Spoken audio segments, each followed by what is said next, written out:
Mahilig ka rin ba sa ganitong ampalaya? Tara, gawin po nating masarap na soup na babagay ngayong panahon at siguradong magugustuhan pati ng inyong mga anak.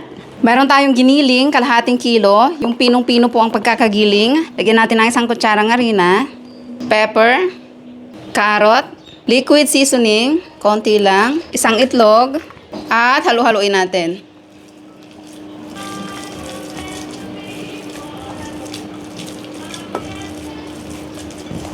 At meron tayo ditong ibinabad na vermicelli sotanghon mga kaumami.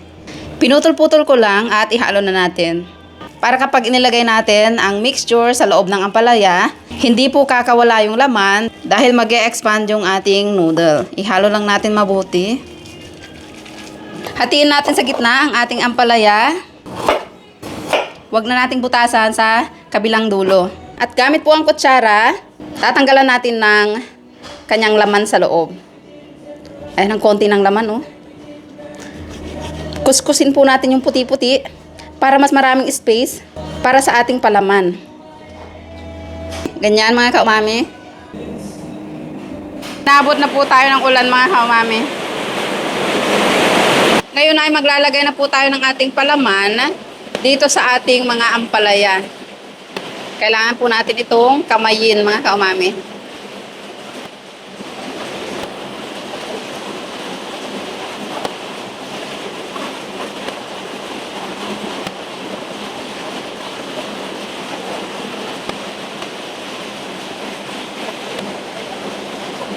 Hahatiin po natin sa dalawa para maging ganyan lang po siya.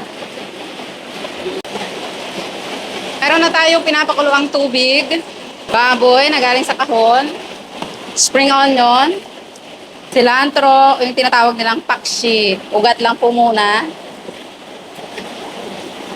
dried shiitake na ibinabad sa tubig, white onion, may extra carrot tayo dito, kaya lagyan na lang din natin. Ayan, pwede na yung ating soup. Ilagay na natin ang ampalaya. Dahan-dahan nating ilubog isa-isa.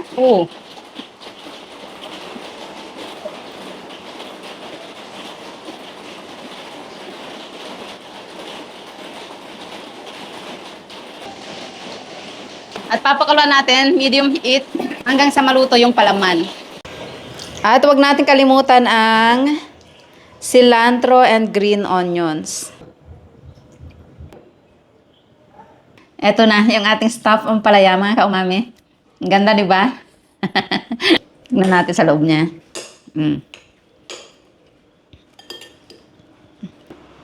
Tikman muna natin ang soup. May sinat po kaming lahat, may sipon at masakit ang lalamunan. Dahil po sa laging pag-ulan siguro. Mapait-pait na, manamis-namis. Wow. Ganyan po yung laman niya. Kapag po walang pansit yung laman, baka po tumigas siya or mahulog siya sa pagkakalagay dun sa loob ng ampalaya. Baka lumabas siya, I mean.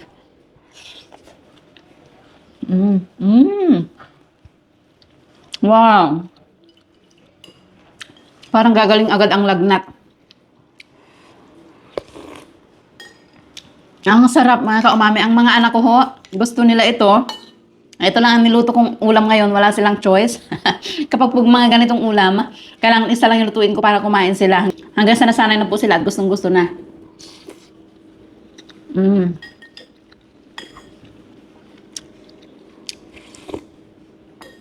Ang sarap, grabe.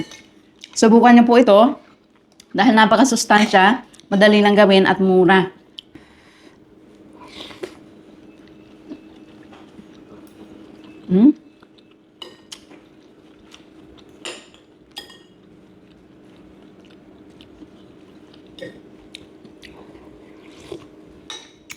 Wow.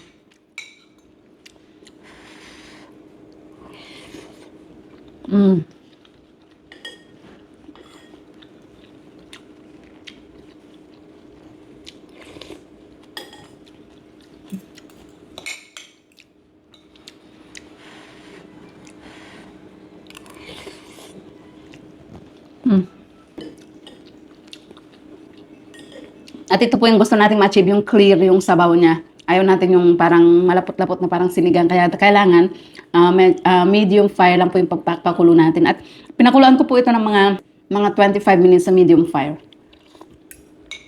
Ang sarap, grabe. Mm.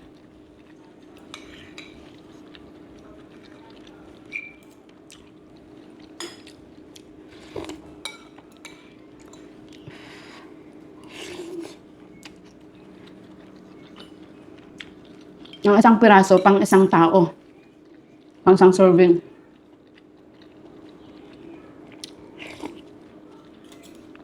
Ito pong ugat ng coriander o cilantro. Okay lang po na wala. Yan na kasi yung kasama sa panlasa ng mga tsay. Okay lang po kung green onion na lang ilagay natin. Mm. Mm. Grabe, parang nawala po yung lagnat ko.